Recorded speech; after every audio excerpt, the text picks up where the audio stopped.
Ladies and gentlemen, it is with great pride that I introduced our panel this afternoon and kick off the Financial Post Outlook Lunch. Please join me in welcoming Terry Cochran, Diane Francis, and Don Martin from the Post, Warren Jeston from Scotiabank, and Len Crispino from the Chamber of Commerce. I'm now going to pass things over to Peter Kent, who is the Deputy Editor of Global News, who will take us from here. Thanks, Peter.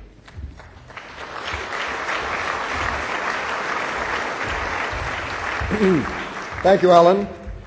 Good afternoon, everyone, and thank you for joining us again this year for the FP Outlook event. I'm pleased to assume the role of moderator once again for the Outlook Luncheon. Some years it's turned into the Told You So affair. We'll see whether any of our columnists and commentators drop that line today. I'd also like to thank the Canadian Club of Toronto and the National Post for inviting me to participate in today's program. As Alan said, 2007 has been an exceptional news year, and the flight of the Canadian dollar has shaped up to be one of the leading stories of the past year. The National Post invites you to today cast your ballot. You'll find these ballots on your table to predict the closing value of the Canadian dollar at the end of 2008. Just to remind you, at year-end 2007, the Canadian dollar, the loonie, closed at 1.0087 cents, 9/10 of a cent above parity. The individual who submits the most accurate prediction will receive an award at this luncheon a year from now. So if you haven't already filled in your prediction on the Canadian dollar ballot, which can be found at your tables, please do it now. Completed ballots can be simply left on the table. They'll be picked up by staff afterward. This afternoon's program will proceed as follows. Each of our expert panelists will take to the podium to make their case and to present their forecast for the year ahead. Following the final presentation, and we've limited each of our speakers to 6 minutes each. If you hear the tinkle of my glass, it will be a reminder that we have reached that limit. A little bit of overrun is always allowed, but try to leave as much time as possible for the Q&A. And for the Q&A, again, as Alan said, these cards are on your table. You can jot down questions at any time during the presentations, hold them up, and they will be retrieved and brought to the podium for the Q&A session. And we really encourage you not to hold back and to take advantage of this opportunity to put pointed questions to any or all of our speakers. So now, without any further delay, I'd like to call upon our first presenter, Mr. Warren Jeston. Warren.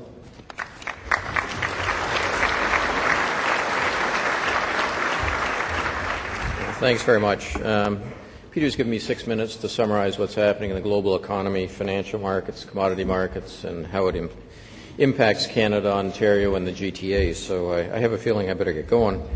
The one thing that I would say for sure in the forecast is one of the key executive characteristics that we're going to need this year is stress management, the ability to deal with stress, because you are going to see very volatile markets and probably a lot of surprises before the end of the year, economic surprises before the end of the year. But within that, I'd like to leave you with 7 take-home messages that come out of our forecast that I think will develop as we go through the year. The first one is that we don't believe the U.S. goes into recession. We think it skirts it and comes very close in the first half of the year, but by and large manages to mumble and bumble its way through at a very, very slow growth rate. And the reason is simply that 3/4 of the U.S. economy is services, and that tends to be more stable than the goods side, residential construction and the like. That said, if you're in goods construction or if you're in construction and the like, it's sure going to feel like recession through the first part of the year. The real surprise, we think, in the U.S. is that when they reach bottom, it's going to be a very long haul to actually get growth going again. So we wouldn't be surprised that the period of recuperation, recovery lasts well into 2009 and in some sectors perhaps beyond. We don't buy into the stagflation scenario either. That's with slow growth and high inflation, because we believe as the economy goes down, inflation will not go up. There's going to be pockets of it in agriculture and commodities and the like, But the broad indicators of inflation we think are going to ease in the U.S. with discounting by retailers and a variety of other things that will tend to moderate inflation. Home prices, for example, already falling. In the rest of the world, the emerging economies, China, India, Russia, and the like, we still expect fairly rapid growth. Now, China, we believe, will slow down because the developed economies are weakening to about 10% growth or so. And you will find India perhaps around 8% or so. This is an important part for the Canadian forecast because it's one of the things that keeps commodity demand very, very strong.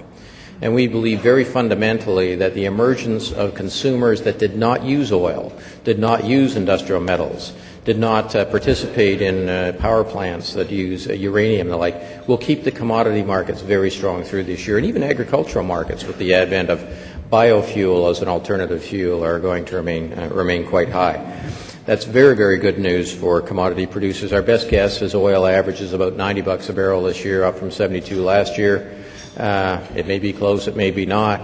But the bottom line is we think that oil is going to remain historically very high and is likely over time to remain strong because of global demand.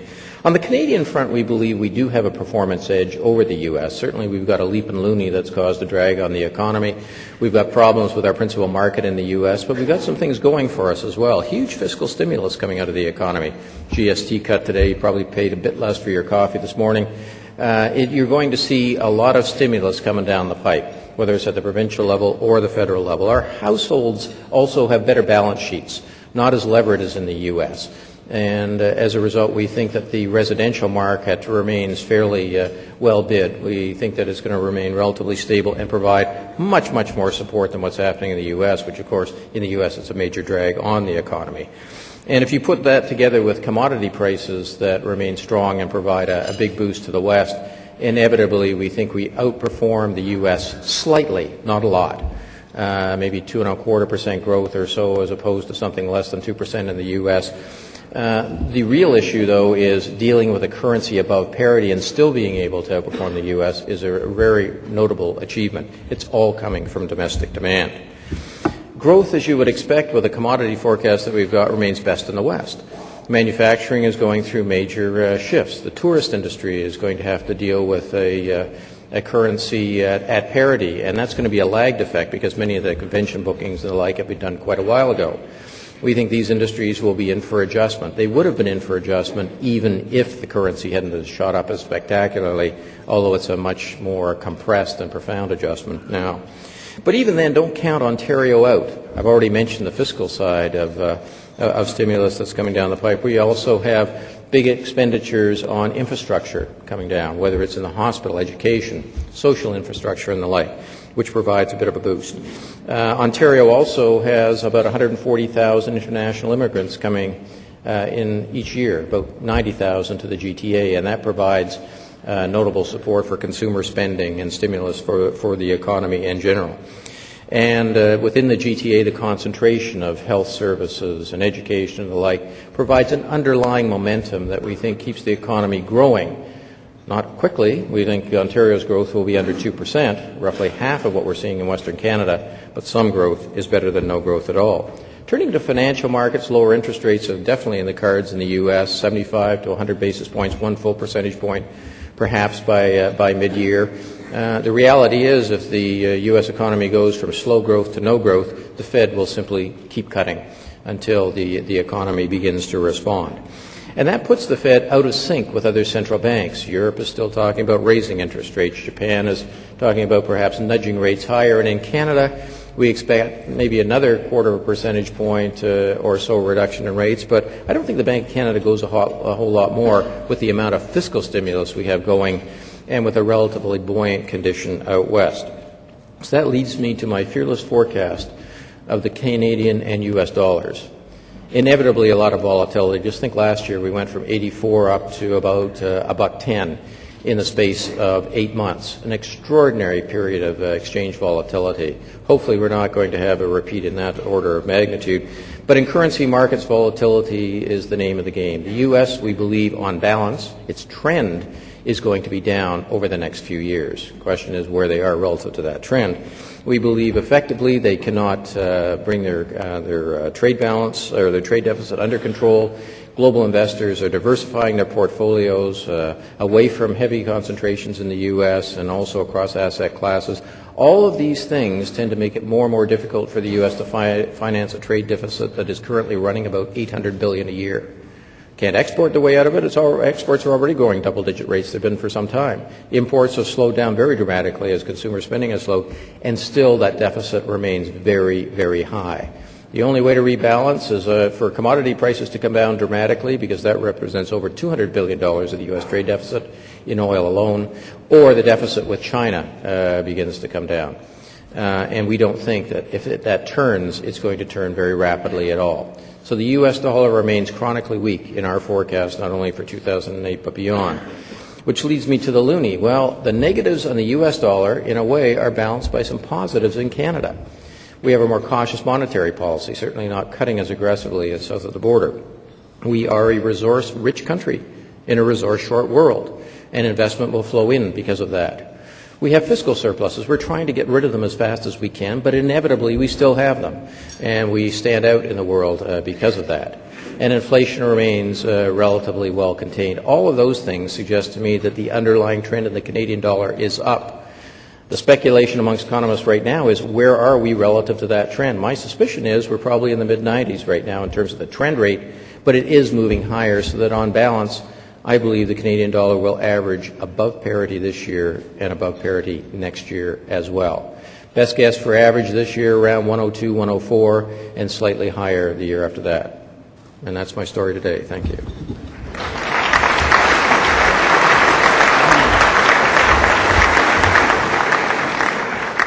Thank you, Warren. That was a tightly packed 6 minutes.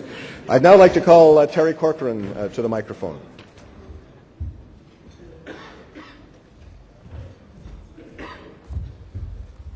Thank you very much, Peter.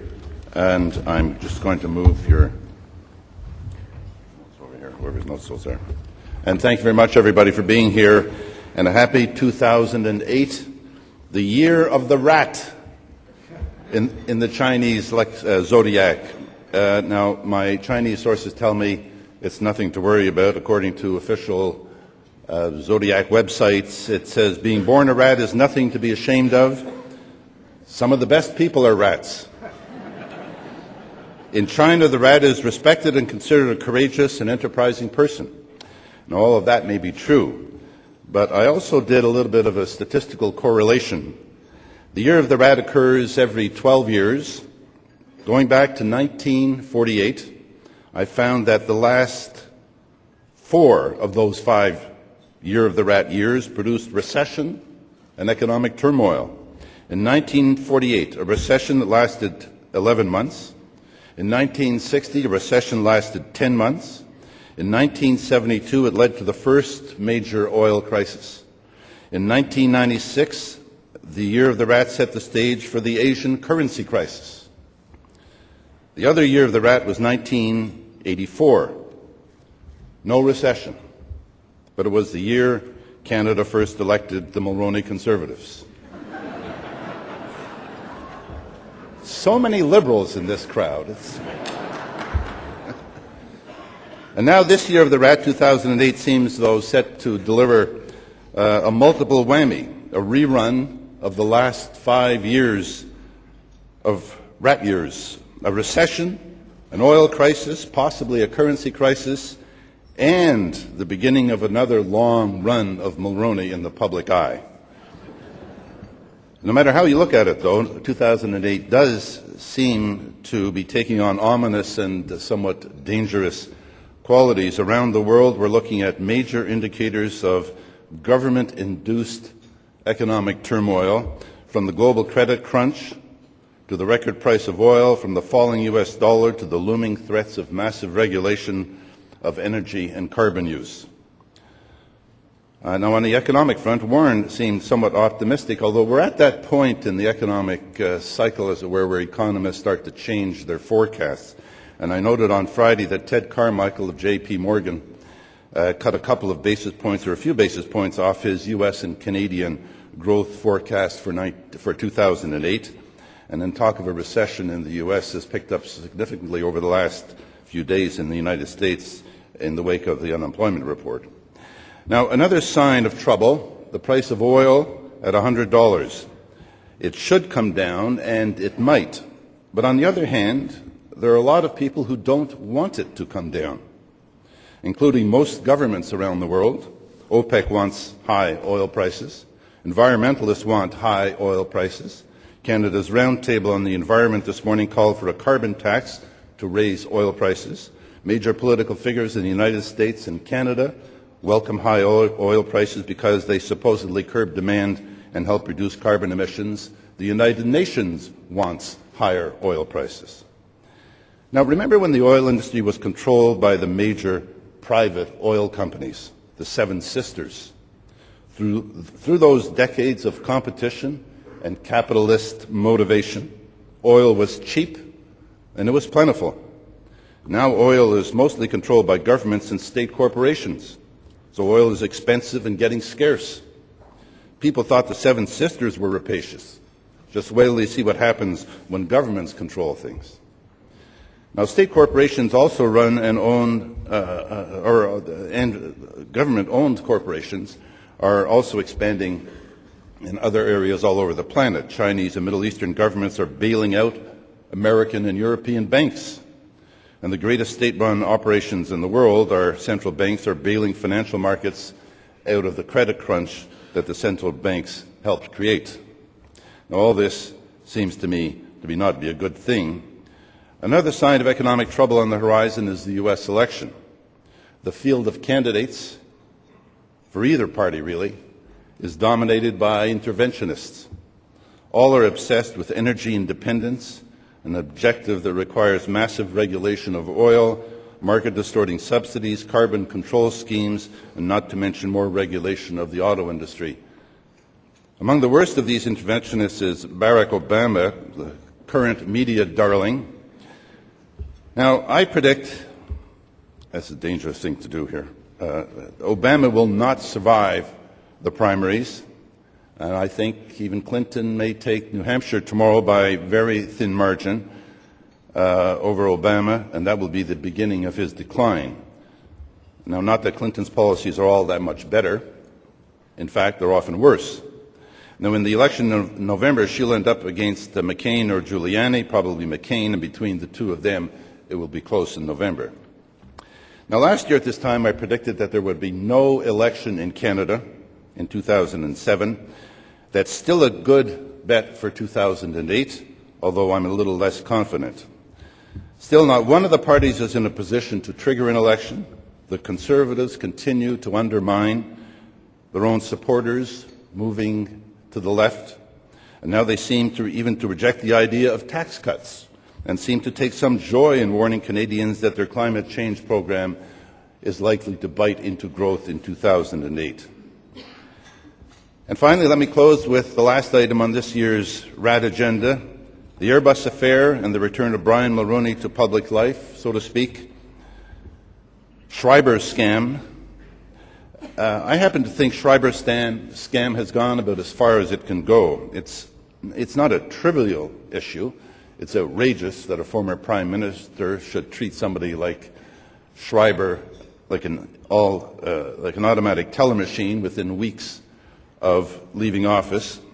And I think there should be an inquiry. But if there is one, I predict that we'll find that there's nothing more to be found in terms of Airbus payments or other scandals. And so that's it for 2008, the Year of the Rat. Thanks for listening and have a good one.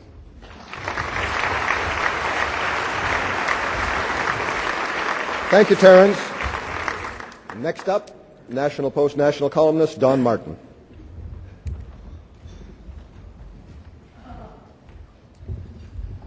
It's with a bit of trepidation I stand here, and not because I've got my publisher and my editor and my managing editor sitting here, but I also have my brother and sister back there And my sister's threatening to ask me a question at the break about why haven't I called my mommy recently. So I'm feeling a little choked up about that. Anyway, I'm sort of the virgin of the panel here. I haven't done this before, so I can claim that every prediction I've ever given at these things is 100% accurate. So I'll move along on that quickly. I think the greatest insight we had into 2008, what was coming, was actually in Harper's year-end interviews. The Prime Minister does these 10-minute snippets with reporters. We all line up at 24 Sussex and get ushered in. And I was the last one of the day, and I walked in and sat down, and the FLAC started her stopwatch for my 10 minutes. And the Prime Minister leans forward and says, "I'd like to give you my statement." I said, "I'm sorry, I got 10 minutes. I don't have time for your statement." And he said, we know Mr. Harper likes to control the message, so he was a little taken aback by that. I said, "Look, we've already had our CanWest reporter. I'll listen to his statement when I get in back to the newsroom. I don't need yours.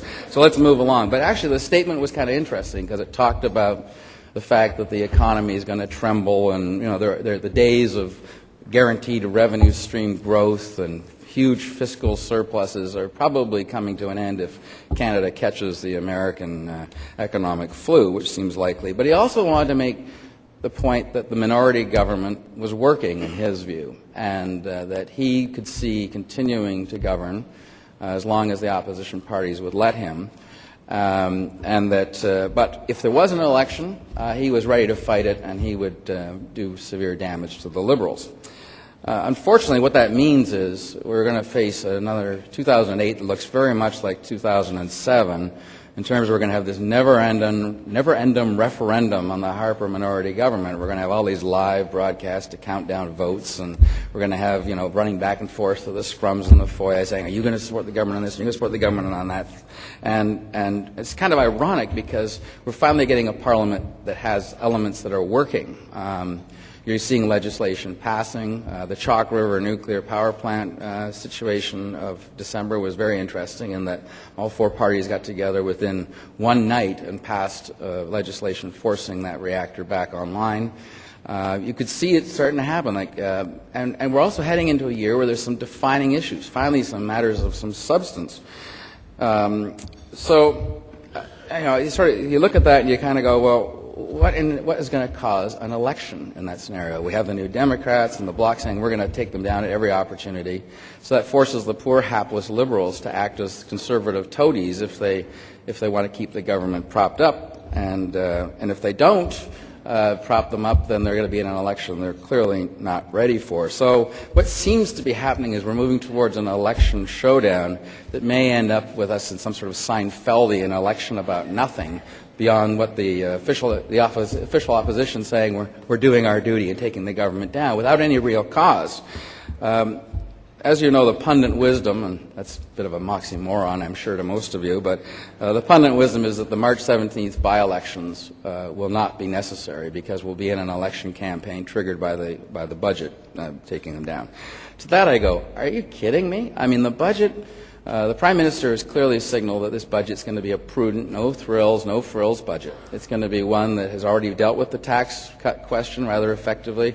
I know Terry wasn't the biggest fan of the tax cuts last fall, but I think that most voters will look at those as significant, and they're going to get a nice little bonus in the mail come the spring because some of these tax cuts take effect going right back to last January 1st. So to have a campaign running against a budget at the same time people are turning into their mailboxes and finding refund checks on their taxes is probably not good political strategy for Mr. Dion. One other thing that people keep talking about as a wedge issue is climate change. And I think Harper government's done a lousy job of communicating their plans on climate change and making it appear they're trying to take the problem seriously.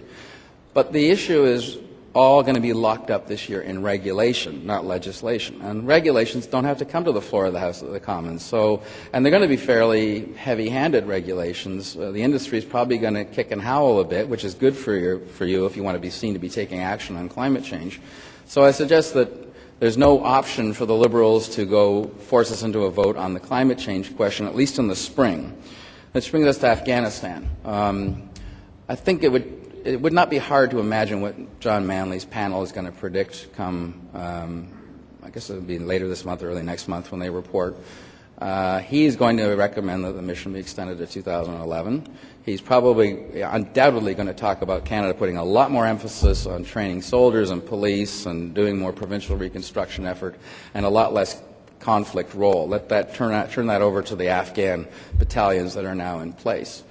So you ask yourself, how on earth can Stéphane Dion vote against an Afghan mission modification that's been recommended by a former Liberal Deputy Prime Minister that is really inherently fairly reasonable? I mean, it's not going to be something that will take us out of the casualty risk, the casualty risk business. We had 2 more soldiers die today. But it is one that is going to give us a chance at seeing some hope and seeing some action moving forward in a positive way in Afghanistan. So I have my doubts that he can force an election over Afghanistan. The main reason that Stéphane Dion cannot have an election this spring, and that's not saying there won't be one in the fall, but in the spring, is that he is completely and utterly unready for that election. You only have to contrast the Conservative election readiness with the Liberal election readiness. I've never seen anything so dramatically divergent in my life. The Conservatives have a war room that would blow your socks off. This thing has Stephen Harper could move into an industrial park in South Ottawa and literally conduct the whole campaign from there, and no one would probably notice it outside of Ottawa because he has backdrops and studios that'll project whatever city he wants to be talking to. He's going to have podcasts, he's going to have Facebook, he's going to have YouTube. I mean, these guys are ready. They have war room computers and strategists lined up. The thing is ready to go. Flick a switch, and the Conservatives are in an election campaign with planes and trains and an automobile ready to rock and roll. So you look at the Liberals. My God, they haven't got a plane booked. They got leaders. The leader's office is changing staff so fast I can't even keep track with my Rolodex on who's doing what anymore in there. Even insiders are telling you that the Liberal leader himself is not listening to advice, not taking advice, and doesn't know who to talk to anyway. So it's all very, it's incredible, and financially they're just not ready to do it. Anyway, long story short, if we're forced to the polls, Stephen Harper's team wants to project themselves as having a leader who can deal with economic challenges that are coming forward as a result of the slowdown in the economy. Stéphane Dion wants to lead into the charge on poverty, a war against poverty, and becoming the jolly green giant of Canadian politics, which is going to be a hard sell. And it's going to be an unfair clash, frankly, in my view. So my prediction, fearless as it is that we'll probably see an election in the fall. And I think Stephen Harper has a pretty good shot at forming a majority government. Very small majority government, but one that nevertheless, if he can overcome the reticence of women voters who just don't like the man, he can pull this one off. And my other prediction, of course, is the United States of America gets its first black president a year from about this month. So anyway, thank you very much.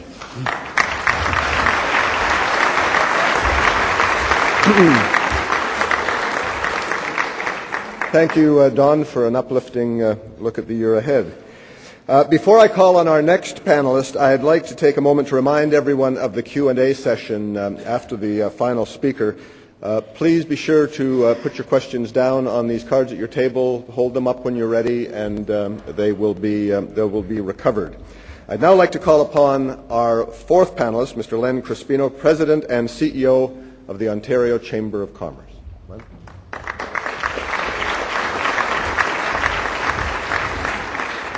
Thanks very much, and I want to thank your organization, Alan, for inviting me to join with this illustrious panel. Quite frankly, I'm not sure why they invited me, but I don't have any financial forecasts or wise predictions for the year ahead. All I can tell you is this is going to be a terrific year for vintage wines in Ontario. So please go out and buy Ontario wine. Really, what I would like to focus in on today, just for in the brief 6 minutes that I've got, is what the 400,000 small, mid-sized companies in this province can do to effect change in 2008. Monetary policy, as we all know, is largely out of our own hands, but we can have significant influence over the direction of our own businesses. And collectively, I think we can have a large impact if we work together. 2007, we had the greenback that faltered, the loonie soared, and we reacted. In 2008, I think we must begin to be much more proactive, to begin what will likely take a generation to change, and that is to begin to develop an export culture in this province. The Canadian dollar dominated news and public discourse, not just on Bay Street, but also on Main Street. On Bay Street, the ripple effects of the economy, economists arguing one way or the other whether monetary policy should be changed or not changed. On Main Street, retailers have felt intense pressure from their once loyal customers. And our manufacturing and agricultural sectors have also felt the impact of their more expensive exports. This, I believe, has shown that we're dangerously reliant on one market alone, and that's the United States. In 2006, nearly 90% of Ontario's exports went to that one singular market. Now, and people would argue, well, why not? Southern Ontario does reach 135 million people within a radius of about 1,200 kilometers, has the same language, some people would argue a similar culture. So focusing on the U.S. market has been a very natural evolution, and Ontario's proximity to the U.S. has in fact become one of the key competitive advantages. But I believe this geographic advantage has also led us to be complacent. Not that we should abandon our focus on the U.S. The U.S. market, I believe, will always be the most important and largest market for the province. Now, long before the subprime crisis, our vulnerability, I believe, was apparent. Think of 9/11. Suddenly, the border, which was the conduit to get goods and services across to our largest neighbor, became a choke point for our economy. Earlier in 2007, border crossings were as clogged as they were immediately after 9/11. We've had confusing and prohibitive border regulations that have also negatively impacted on tourism. Again, the singular reliance on the U.S. market has proven to have its downfalls. Add a strong Canadian dollar and suddenly it's more precarious than ever. I would argue that we must develop an export culture that looks beyond just our southern neighbors. Governments, both federal and provincial, can help to instill this culture, while companies in Canada must also refocus their efforts. Canadians have often been accused of being too humble, of failing to promote our advantages, and I believe that that's true. Take the natural advantages in terms of our infrastructure development. Canada was built on infrastructure development. Canada, because of its expanse, by necessity, had to connect itself through infrastructure development, whether it was engineering, whether it's telecommunications. But the question I would ask today is who's building the roads, who's building the bridges, the telecommunications networks in emerging countries and emerging economies? Not Canadians. And with a few notable exceptions, where are the Canadian firms on international consortia that are seeking large capital projects? Take the U.S. From the statistics, take the U.S. out of the export numbers, and our numbers are very minuscule at best. 3% to the U.K. and about the same to all of Asia, 3% of our exports to Asia, a market which is staggering in dimension, so much so that the stats have now, I believe, have become cliches. Companies around the world are targeting opportunities in emerging economies. France is expanding its Champagne region by 15% to meet consumer demand, largely fueled by India and China. So today, a diversification strategy for a company is no longer a luxury. It is, in fact, a necessity. And we don't have to be large. We don't all have to be RIMS to be successful. A small Toronto company has just set up a flagship store for the clothing retailer H&M in Shanghai. Another Ontario company has built the first regulation-size rink in Asia. So, in closing, Ontario does have many successful entrepreneurs. We have highly educated, multicultural workforce. Both business and government as well, by the way, as well as labor and academia, I believe have an opportunity in 2008 and beyond to begin that process to create an export culture that allows us to be able to compete with the best in the world and win. So again, my prediction for 2008, buy those wine futures.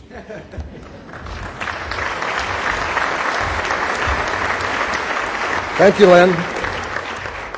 Last but not least, as seems to be the habit every year, I'd like to call Diane Francis to the podium, not only as a favorite FP columnist, but this year as a distinguished visiting professor at the Rogers School of Management at Ryerson.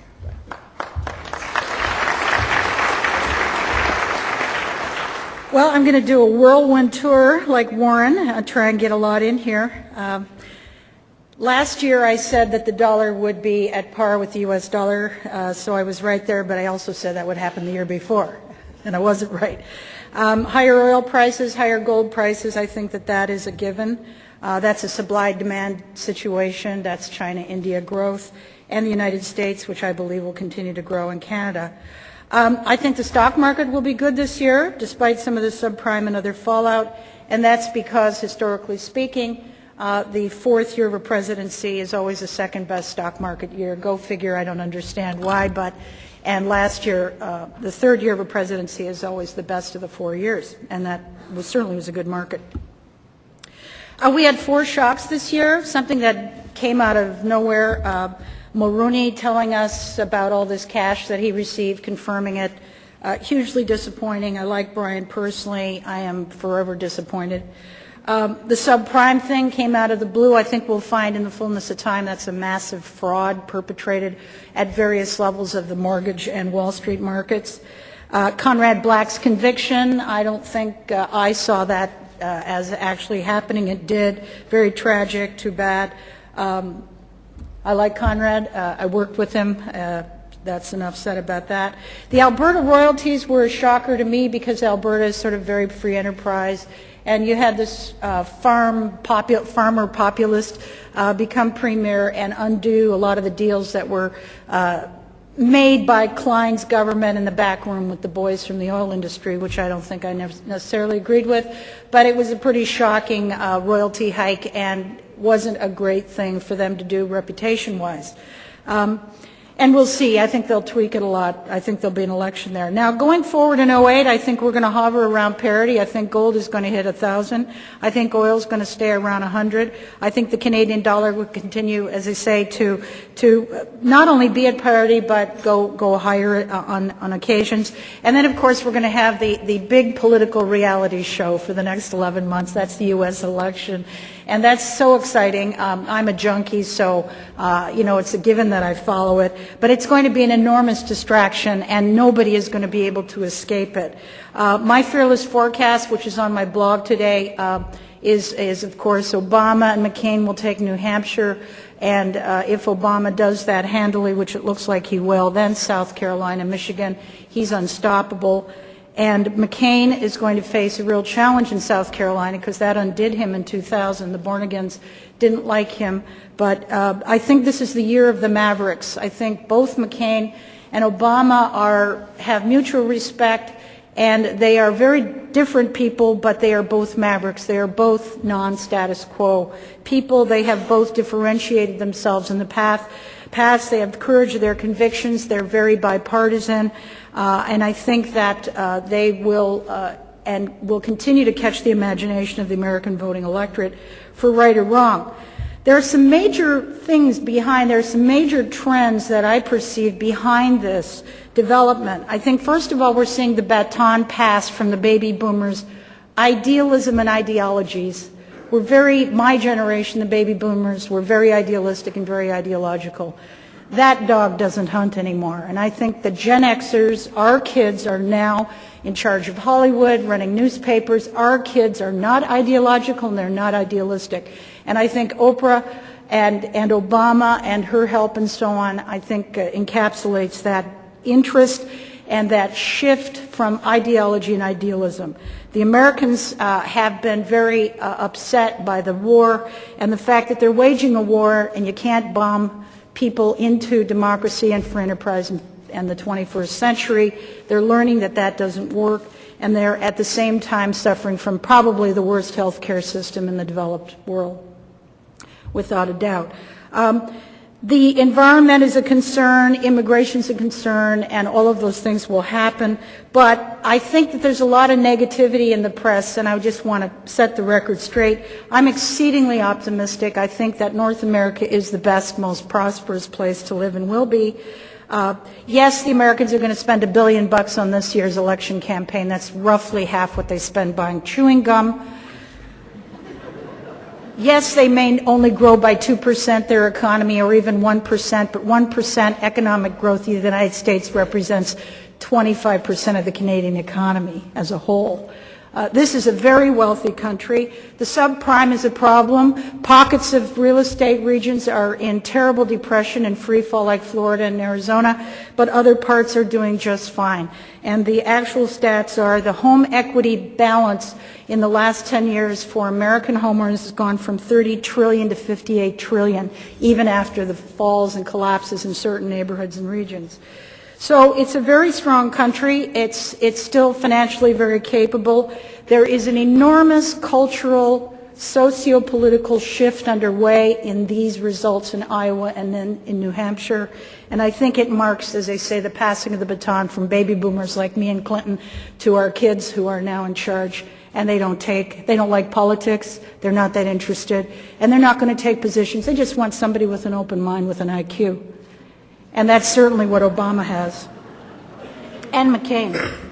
In Canada, I think the Tories are wise probably to call an election, even though they don't have to, because the Liberals are nowhere and they can continue to govern the way they will, because once Bob Rae gets in a seat, he's going to he's pretty lightning at the microphone, and whether you like Bob or what he stands for or not, he's going to reinvigorate, and he's going to be the actual de facto Liberal leader. So I would have an election before you have Rae to fight against. And as I say, I think basically North America is in great shape. Canada is a wonderful, prosperous country. The United States is our partner. They are very prosperous. And I think it's going to be a really interesting election year in both countries. Thank you.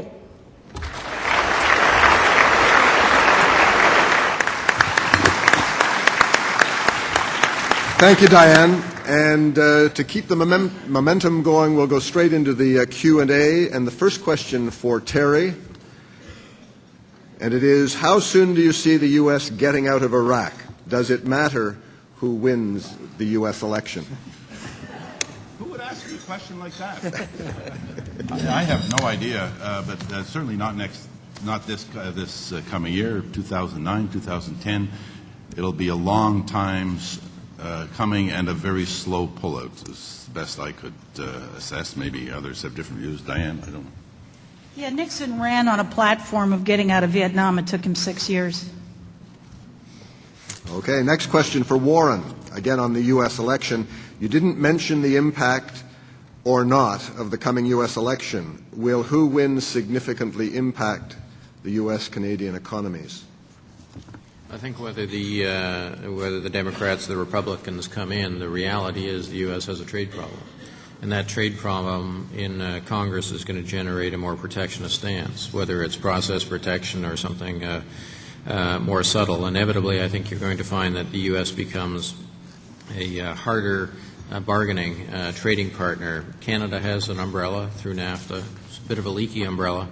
But other countries around the world are, I think, going to find it more difficult to negotiate unless there are strategic issues at hand. A question for Don Martin regarding Jack Layton. Has Mr. Layton, for all intent and purpose, become a lame duck politician? Well, he might take exception to that. He was my prof at Ryerson, and he gave me a D in political science, so I feel... This is sweet revenge right now.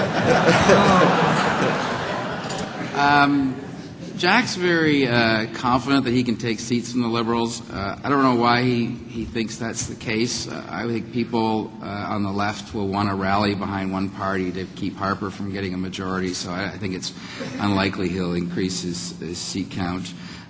Jack's interesting problem is he's got this guy named Thomas Mulcair who is from Montreal who won a by-election. And Jack was sitting on the stage the night of the election, beaming and happy about having this guy in his seat. And I'm looking at him thinking, he doesn't know that this guy's got the knife out and has put it at his back, because this is going to be the next leader of the New Democrat Party. And he is, if Jack Layton doesn't increase his seat count in the next election, you're going to see a leadership race triggered on the New Democrats. So in that sense, he's got one more chance to prove himself, and then he's gonzo. And I think that's my D assessment of Mr. Layton. A question now for Len Crispino. How does the vital social element of affordable housing and its development fit into 2008? Now, who asked that question? Well, I can No, tell it's you. okay. All right, I won't tell you. I'm not quite sure which angle the question was asked from, but if you're asking the question from the standpoint of how does it fit into the economy and where, as an economy, we're going with respect to infrastructure development, which that's the interpretation that I'm taking on the question. I do believe that, and I want to go back to the comments I made earlier about infrastructure, that we, as generally speaking, as Canadians, I think, tend to underestimate what we're about. And I'm not sure whether it was Fotheringham or at one point said that perhaps Canadians suffer from what's referred to as a Canadian disease, in that we tend to underestimate our capabilities in Canada, and that maybe we need to begin to reach out and look a bit further. And I know somebody mentioned that this was the year of the rat. Maybe it should be the year of the oyster. A question for Dianne Francis regarding health care and Obama. You mentioned the travesty of U.S. health care. What do you expect to improve here if Obama wins? To improve in Canada if Obama wins? That's the question. I don't think we're part of his platform. I think that there's a couple of things that are going to affect Canada. And I think one of the things that we have to really do, and I'd like to see the government do more of that, is that I agree with Warren, there is going to be more protectionism as their dollar sags and they have some other issues. But basically Canada has to separate itself from the three amigos. And I think that we have to make the case in the United States and in Washington that we are not a problem on the border as is Mexico, whether it's immigration, because immigration is going to be an enormous issue in the U.S. And McCain may falter in his campaign because he's talking about complete amnesty for the 12 million illegals. And that is also causing border issues for us. And so I think that to the extent we can differentiate ourselves from the Mexican problem, I think that we will be fine. But if we can't, and we haven't been able to as yet, we're going to have some of that backlash. A question now for Warren on Canadian business results. Aside from the banks, where do you expect the best results in Canadian business in 2008? Well, I think obviously in the manufacturing sector and in services that are competing on a cross-border basis, the margin compression is going to be pretty significant.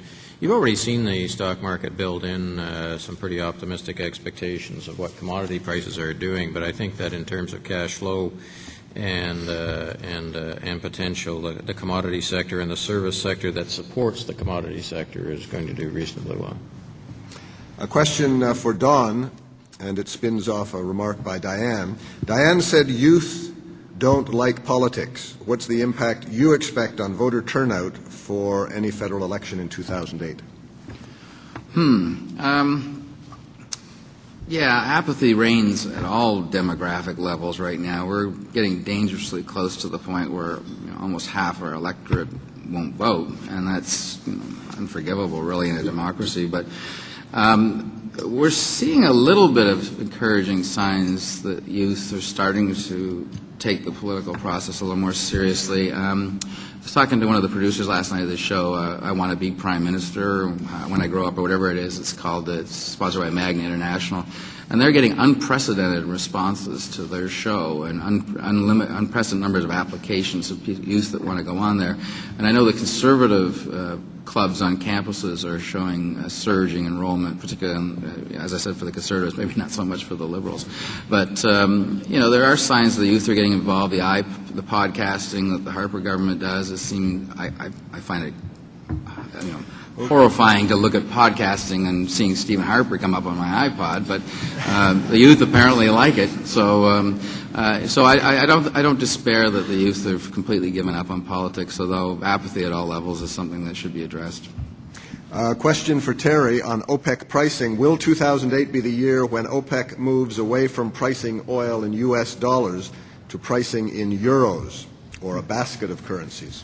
No, I wouldn't think so. And in some ways, well, first of all, there would be no great gain in moving to euros. Euros are a relatively small share of the international trading system, and the U.S. dollar pricing basis serves them well and serves the whole worldwide economy well, and splitting it up into half euros or half dollars or some other combination just wouldn't be sensible. Now maybe Warren has a thought on that as well.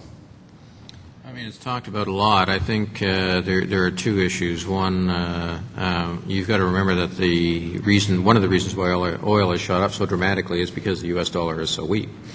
And effectively, there's been compensation on that side. But at the other extreme, you've got to remember that once the dollars come in the door, the major funds in OPEC can then reinvest them across currencies and the like. And the more I travel globally, talking to major funds, finding out that repositioning assets away from U.S. dollar exposure is the way things are going. So after the fact, effectively, you can get the diversification once you've sold the oil. Okay, our final question, and thank you for your response. We've got some very worthy queries here, but just don't have the time. So our final question is to Len Crispino. What's being done to help these Ontario entrepreneurs grow abroad by government and by financial institutions? Well, I think that if you look at other countries around the world, they started fairly early on in terms of beginning to develop that export culture. If you look at European countries, it's endemic in terms of their education, and I think that's perhaps where we're failing here in this country, that culture has to take a generation to take hold. And I think that's where we at the Chamber are trying to work with government, labor, and academia to try to get that early on into that kind of entrepreneurship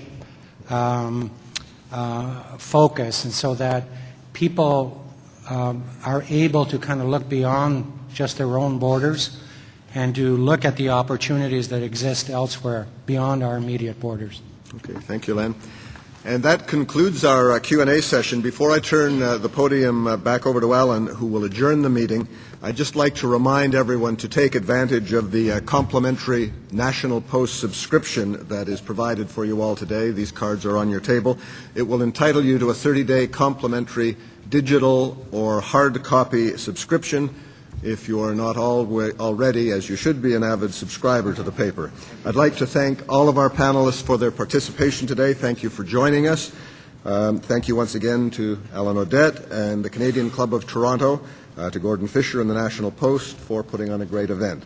I now welcome Alan to adjourn the meeting. Thank you, Peter, and I think the audience will join you in thanking all of the panelists for doing a great job with a tricky task.